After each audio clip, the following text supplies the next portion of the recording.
I think first they need someone who's going to obviously re-engage with the fans. I think that's important. I mean, they tried the superstar manager in Ancelotti, didn't work, came 10th.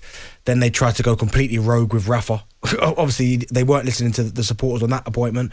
Although to me, I thought, well, Rafa's pedigree, it warrants giving him the chance. But when you look at it now, it was never going to work. The Everton fans were never going to accept him as much as maybe they should have because of what he's achieved. But I think now they've got to be clever about this. Now, my obvious choice would be Wayne Rooney. I think he would be the one that I would go and get. But it's one of them, I'd probably, and Derby fans will probably hate me for saying that because he's doing an absolutely fantastic job at Derby right now. They've given themselves a chance. I think they're only 8 points from safety considering they had 21-point deduction. But I'd probably wait. I'd give it to Wayne, but I'd wait. I'd get Big Duncan until the end of the season because that makes sense. He's already there. He understands the football club. The fans love him. He loves that football club. He's shown already in a short space of time when he was interim manager that he can get results. So I would probably look to give it to him until the end of the season, and then, depending what happens at Derby, give Wayne the full season at Derby, and then go and get him. Beat Chelsea 3-1. This is Big Dunk when he was in charge. Is that when he picked up the ball boy? Yeah, both of them. Yeah. Picked up 2 of them, didn't he, on the touchline? Drew with Manchester United. I was at that game. Drew with Arsenal as well. I think they lost in a League Cup game, but in terms of their Premier League appearances, he was unbeaten. So sometimes, as a player, Darren, give us an idea of when a manager can come in like that, and it's a familiar face and someone that's going to come in and you know him. How much of a bounce can he get? From Big Dunk, yeah, being the manager, but just because you understand that he loves the football club, and a lot of people, and I've been one of them that always says, well, what changes then if you just put a number 2 in charge? He was there when the manager was there. Yeah.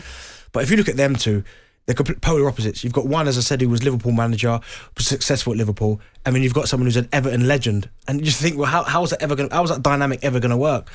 But I think the players will understand. I think Big Dunk will get his ideas across. I think they'll listen to him. I think they'll understand that. Because he's speaking for the Everton fans because he's been there for his whole career. They absolutely loved him.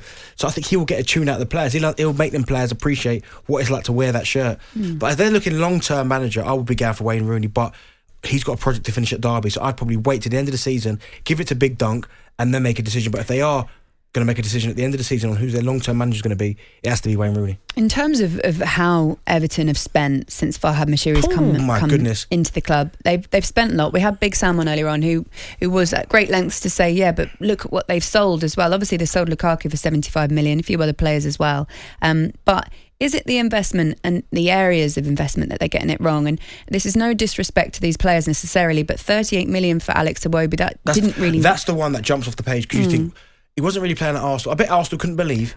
I remember at the time we were like, "Wow, okay, great, have him." 40 million. When I heard that, I remember thinking, "They must be having a laugh here." Yeah. 40 million. That's a bad one. Cenk Tosun as well. He was 27 million. What was Moises Keane? He was up there with that kind of money as well, wasn't he? 27 million or something crazy like that. He is somewhere. He was expensive as well. To go down the list. Just hold the line, caller. I'll come back to you. Do you know what it is? And you're right. They spent a lot of money. Mashiri, to be fair to him, he's backed. Whatever manager's been there. He's put his money in his pocket because as fans, that's all you want. You want the owner to obviously care about the club, back whoever's in charge, and give them the money to spend. But you've got to look at their recruitment because all that amount of money that they've spent, how many of them players have made them actually better? Moises Keane was 36 million. That's with add-ons, but not including loan deals. So I'm just looking at the little star underneath. So yeah, Moises Keane was 36 million. So you can kind of think, they've got the intent there to spend money, haven't they? But they're not necessarily recruiting in the right areas. Obviously the football director, Marcel Brands was the yeah, and he's gone. But when you look at some of the signings, you'd have to say that there's a lot of money spent on Mashiri. He's backed it. He's put his money in his pocket. But I mean, it's a difficult one. But I think they need a sporting director first and foremost to start looking at some of the signings where Everton really need. Because as you said there, the likes of Iwobi and Moise Keane that's nearly over £60 million on them 2 players. And then you look like to Theo, he coming in as well. And I like Theo. 20 million for Theo. 20 million for Theo as well.